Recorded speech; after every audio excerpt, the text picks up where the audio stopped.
top-line data readout of the trial NefIgArd. If you turn to page 3, I'm just going to give a very brief summary before I hand over to our CMO to take you through the data. Just to remind you, the company is listed both in Sweden and in the US on OMX and on NASDAQ. We listed in Sweden in 2018 and recently listed on NASDAQ in the US in June of this year. Our lead candidate, Nefecon, is a novel investigational treatment for IgAN and that locally treats this disease with a view to be disease modifying. And we do this by locally treating at the presumed origin of this disease. In terms of the company's position, we are now positioned clearly to be the first potential approved drug in this indication where there today is nothing approved. And we are the only company, so obviously, as we have often said before, to have done a successful phase 2B. We are now very proud and delighted to say that we also now have a successful phase 3 clinical trial that we have completed in terms of efficacy and safety readout. So in total, there are now 300 patients who have been through placebo-controlled randomized trials in terms of the 16 milligrams and placebo arms. We are looking to file subsequently to these results with FDA and EMA based on accelerated and conditional approval, and we'll talk a little bit more about that towards the end. If you turn to page 4, as I mentioned, this is a locally focused treatment. The kind of pathophysiology of IgA nephropathy, because as we know, this is a chronic autoimmune disease of the kidney, but doesn't actually presume to be starting in the kidney, but rather in the distal part of the small intestine, in the ileum, where we have the Peyer's patches, who actually then are generating these IgA antibodies, which are underglycosylated, and as these secretory antibodies find their way out to the systemic circulation, they create these complexes, antibody complexes, which ultimately then deposit in the kidney, which starts this cascade of inflammation. And that obviously then will rupture and destroy the membranes, and this is why these glomeruli, the filtration mechanisms, ultimately then will become fibrotic, necrotic, and stop being effective at filtering the blood. We then go to page 5. Nefecon is then a unique two-step formulation. The active ingredient is budesonide, and with this unique two-step formulation, we are then able to deliver a potent, highly targeted delivery of budesonide in the ileum, where it's then targeting these Peyer's patches with a view to then be disease modifying, resulting in both reduction in proteinuria as well as then hopefully a stabilization of eGFR in terms of the kidney function. So if we then quickly go to page 6, I'm going to do this quite quickly as I'm sure that you are eager to get to the more interesting parts of this presentation. Just to remind you, we did do a phase 2B trial. It was a large phase 2B trial, 150 patients, 62 sites, and a pan-European study. It was a randomized double-blinded placebo-controlled trial, and it was showed a reduction in proteinuria of the Nefecon 16 milligrams of 27.3% versus baseline. Placebo had an increase of 2.7% of proteinuria, and also then showed a stabilization in the treatment arm of 16 milligrams, while the placebo group saw a decline of 4.7 milliliters per minute. And as you know, this was published in the Lancet in 2017. In terms of tolerability, the phase 2B trial showed that it was generally well tolerated, and the typical kind of side effects were kind of mild to moderate, typical of what you would see with kind of a low dose systemic treatment, as we know that there is a small portion of budesonide that does go that does kind of spill over into the systemic circulation, and these are the typical things that we would be expecting with this type of a treatment. So in terms of going to the next page, page 7, we have also often talked about the fact that the phase 3 trial design is a virtual copy of the phase 2B in terms of the design. It's obviously a larger population. We have 200 patients in this trial. It's, however, the same thing. It's an oral dose. It's taken daily. It's a 9-month period. We're obviously using the same dosage levels in terms of 60 milligrams and placebo. This is a global trial. We are conducting it in 19 countries and just under 150 sites. The primary endpoints are identical. It is reduction in proteinuria, and as a key secondary endpoint, that is also the same in terms of looking at potential stabilization of eGFR in the treatment arm. And all patients in these trials came into the trial prior to dosing with a optimized and stable RAS blockade. So these changes are obviously on top of that optimized treatment. So with this background, I'm going to hand over to our CMO, Dr. Richard Philipson, to take you through the more details around the data. Okay, thank you, Renee. So my name is Richard Phillipson. I'm now on page 8, and I'll give you a brief summary of the phase 3 clinical trial design. So this is a double-blind, randomized, placebo-controlled study. After screening, patients are randomized 1-to-1 to receive Nefecon 16 milligrams once daily or placebo. And as already mentioned, this is on a background of optimized RAS therapy. The treatment period is 9 months, at which time the primary endpoint is assessed, and then patients then undergo a total of 15 months of observation. The primary endpoint is proteinuria, and that's as measured by UPCR, urine protein to creatinine ratio, at month 9, with a reduction of proteinuria potentially supporting accelerated or conditional approvals in the US or EU, respectively. And then full approval would be based on an eGFR endpoint measured at 2 years. So then moving to page 9, just to briefly review the study design and eligibility criteria. So this is a 2-part design. In Part A, patients are randomized one of 2 arms, 16 milligrams of Nefecon or placebo. And those patients, as already mentioned again, have been recruited in 19 countries globally and around about 146 sites. And we fully recruited this Part A of the study in December of last year, 2019. The primary endpoint is decrease in UPCR at 9 months, and then, as mentioned, the primary endpoint in Part B is the eGFR endpoint measures at 2 years to confirm the long-term clinical benefit of the observed proteinuria reduction. We expect to complete recruitment into that part, the 360 patients by the end of this year, or in Q1 of 2021, depending on the impact of COVID-19. So the inclusion and exclusion criteria are essentially very similar to the previous phase 2B study. However, it's worth noting that the requirement for proteinuria in this study was 1 gram per day or higher, versus the 0.75 grams per day in the phase 2B study. And similarly, the lower limits for eGFR was reduced in this study to a lower limit of 35 mils per minute, with the upper limit capped at 90 mils per minute. So in general, recruiting a somewhat sicker population. So then moving to page 10, in terms of the primary endpoint, so the efficacy finding, the primary endpoint was UPCR at 9 months, and in the phase 3 study, we demonstrated a reduction in mean UPCR from baseline. So there's a 31% reduction observed in the 16 milligram Nefecon treatment arm, and a 5% reduction in the placebo arm. So overall, we saw a treatment effect of 27% with respect to UPCR reduction for Nefecon-treated patients compared to placebo at 9 months. And this treatment effect was statistically significant and is illustrated in the graphic on the right of the page. So then moving to page 11, in terms of the eGFR findings at 9 months. So the eGFR at 9 months in the treatment arm, the Nefecon treatment arm, was stable compared to baseline, whereas there was a corresponding 7% reduction in eGFR in the placebo arm, and this difference was statistically significant. So reduction in eGFR in the placebo arm of 7% corresponded to an absolute change in eGFR of approximately 4 mils, just over 4 mils per minute.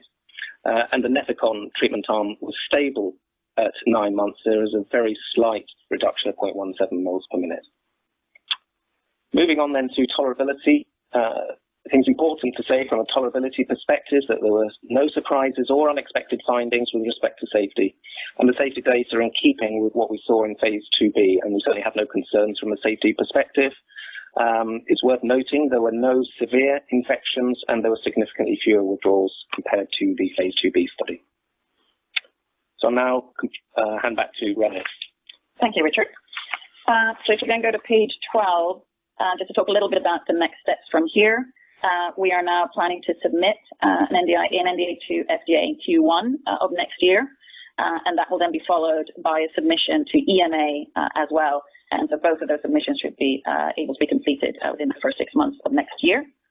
These will be for accelerated approval with the FDA and conditional approval in Europe. Subject to the regulatory kind of review period in the US, we would then look to be able to commercialize subject to approval by the FDA either in late 2021 or early 2022, which is what we're intending to do ourselves. as we will then partner or collaborate outside of that US market with other parties. In terms of Europe, it will also be dependent on the actual review time period, but would then be either Q2 or Q3, most likely 2022, as an approval could be expected for Europe.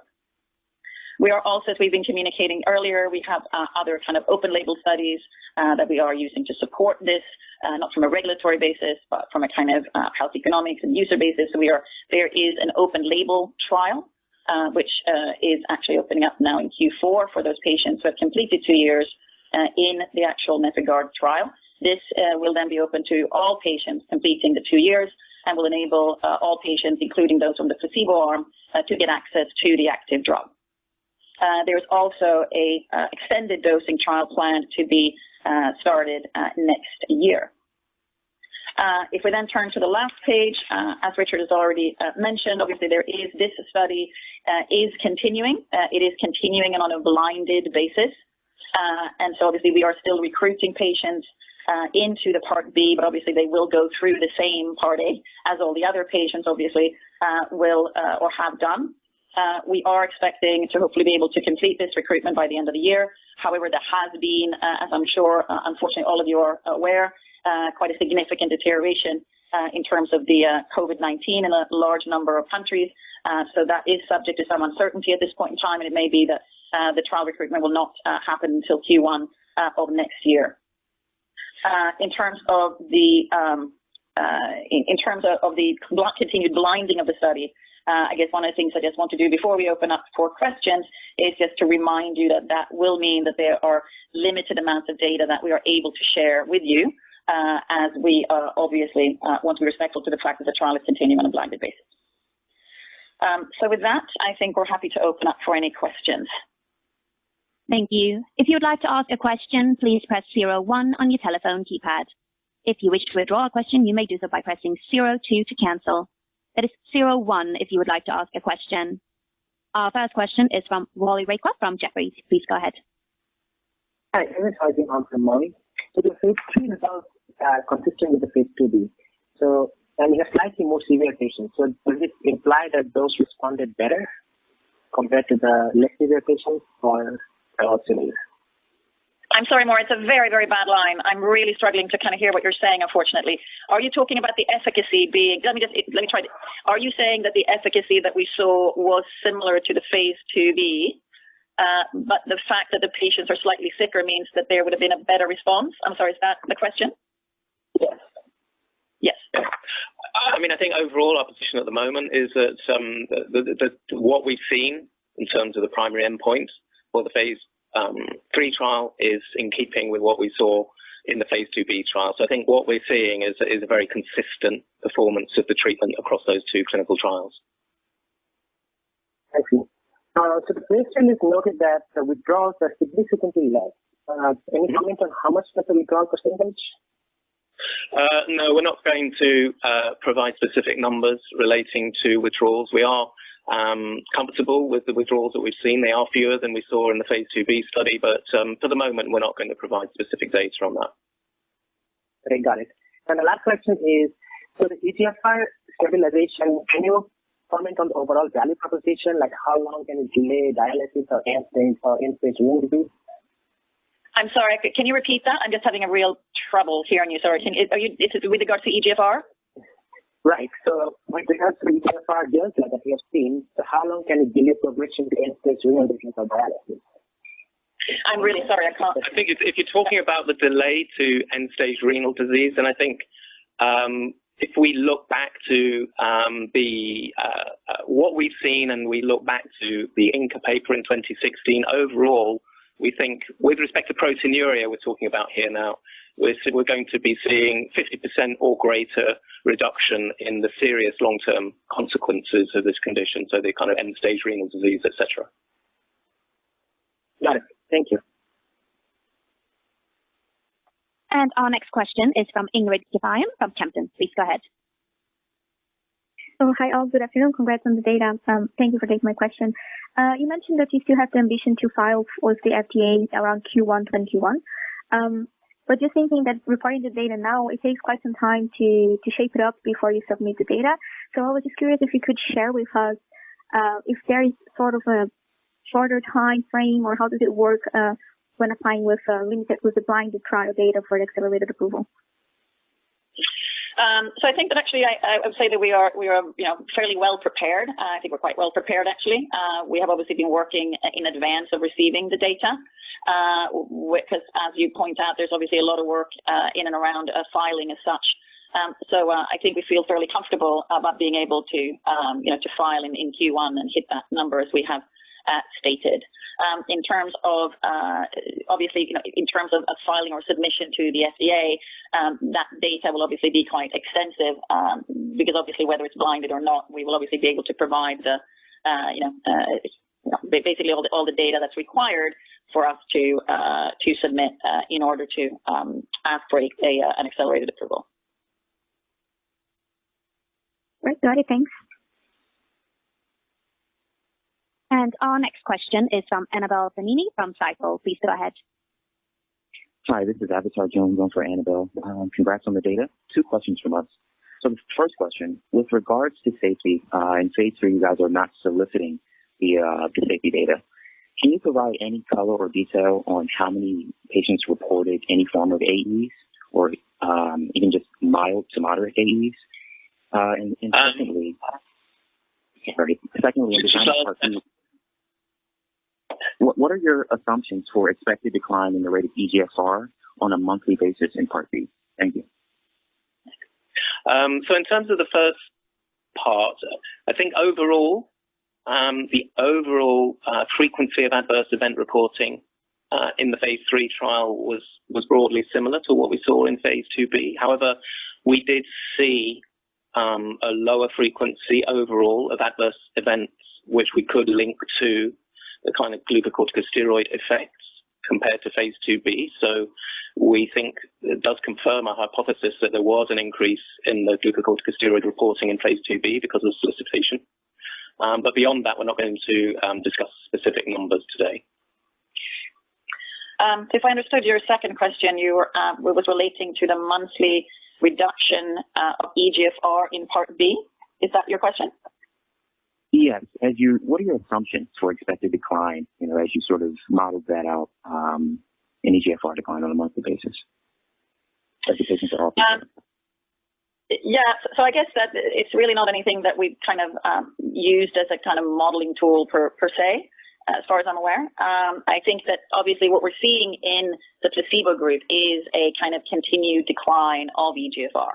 And I think the type of metrics that we're seeing here, if you remember in the phase 2B, it was 4.7 milliliters per minute over 9 months. In this group, it's 4.04 milliliters over 9 months. It's also quite consistent with if you look at kind of the meta-analysis which contain other trials that have had placebo arms. This is very consistent with the type of decline that you see in a lot of those trials in the placebo arm. So I guess that this is what we've seen. I think is kind of what you would expect. But in terms of modeling, I think that obviously it's going to be another period of time that this is going to go on, and I'm not sure that from a placebo group perspective that we are expecting the placebo group to behave significantly differently in the Part B than what they did in the Part A. Thanks, Renee.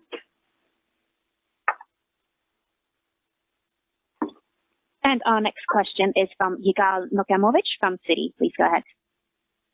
Hi, this is Samantha on for Yigal. Thanks very much for taking our question. And congrats on the data. I just wondered if you could provide a bit of an update on your commercial plans in the U.S., the size of your sales force and your marketing strategy there as you prepare for launch. Sure. So in terms of the U.S., we are obviously continuing with our pre-commercial activities. We have a full kind of medical affair, market access, and marketing program presently running. We have MSLs that are out, talking to nephrologists and educating them around kind of the mode of action, et cetera, of Nefecon. And this will obviously continue in terms of the sales force based on the kind of market research and mapping that we have done. We expect around 3,800 or so nephrologists in the U.S. to be actively kind of treating IgA nephropathy patients. And that results in a sales force of approximately 40 salespeople in order to then kind of generate the reach and frequency that you would expect. So that is the approximate kind of sizing of the sales force. And in the meanwhile, we will continue to work with our partners in the US that we have signed up with CDM for marketing. We're working with IQVIA and with quite a few CS associates and others to ensure that we implement appropriately all of the, as I said, both market access and marketing related strategies that we require. Got it. And what is the current awareness of Nefecon among U.S. nephrologists? Have you done any marketing research there? And additionally, have you had any noteworthy feedback or increased interactions following your recent ASN presentation? So yeah, I mean, I think that obviously, we are a European-based company, and this is obviously a disease that has never had an approved treatment. So from that perspective, it is always going to be a bit of an educational process with a nephrologist in this case.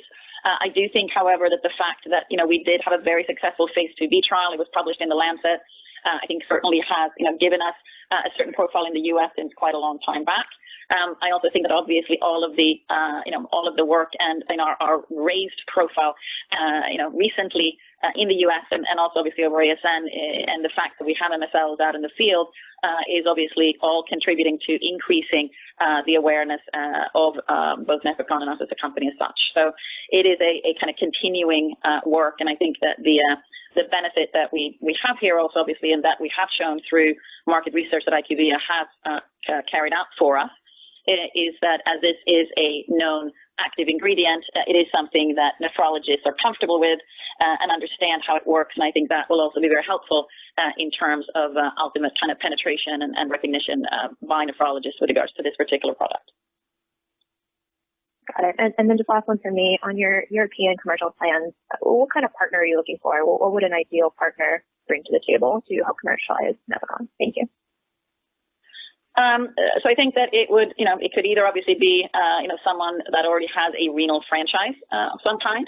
It could also obviously be someone that has an orphan focus. I think what we're interested in is really a partner who obviously has the capabilities and resources in order to do a successful launch in Europe, but also someone I think who kind of understands a little bit the profile, the culture of what we're trying to achieve, and I think also would like to be associated with hopefully the first product ever to be approved in this indication. So I think we don't have any other specific requirements beyond that. Great. Thanks very much for taking the question. Thanks. And just as a reminder, if you do wish to ask a question, please press 01 on your telephone keypad. Our next question is from Ronnie Casadia from LifeSide Capital. Please go ahead. Hi, Renee and Richard. Congrats on the data, and thanks for taking my question. I guess with regards to Part B of the NESCART study, can you walk us through your expectations for the delta and EGFR between the treatment and placebo arm, whether that's expected to be maintained or kind of narrow over time? I think for the purposes of what we're discussing today, we're not going to really speculate about what we're likely to see in Part B. We're certainly very encouraged by the primary endpoint data and the decrease in UPCR that we've observed. I think for today's call, I think we're going to very much focus on those data at 9 months and not begin sort of speculating about what's going to happen down the line. Got it. And obviously, the phase 3 data was very positive. I guess commercially, does that change your expectations for pricing of Nefecon in the U.S.? No, not necessarily. Obviously, the data is fairly new. We haven't really had a chance to kind of, really talk to or engage with, the medical affairs team or market access team to think if this is going to have any kind of significant impact. But I think our strategy has always been to, really become the backbone of treatment for IgA nephropathy.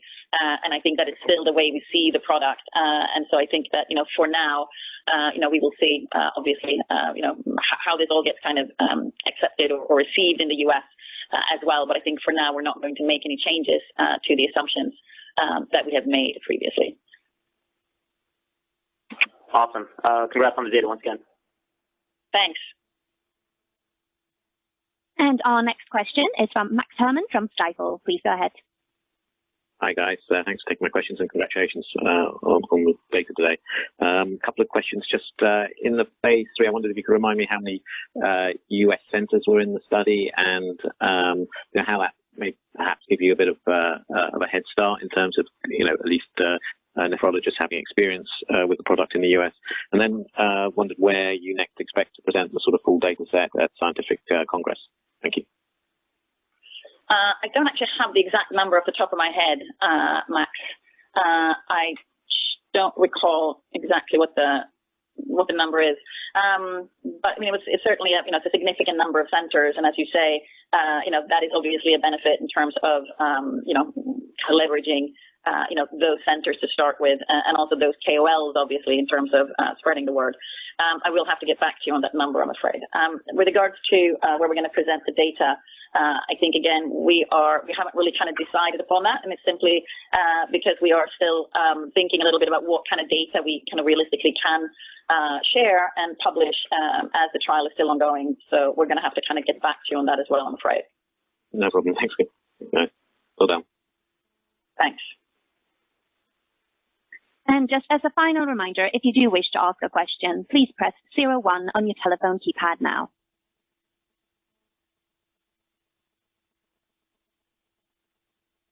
And there seem to be no further audio questions, so I will hand the word back to the speakers. Great. Thank you very much. Well, thank you very much for participating in this presentation. We're delighted to be able to share these positive results with you, and we'll look forward to catching up with you again, actually, which will be quite soon for those of you who are joining our financial presentation later this week. Thanks.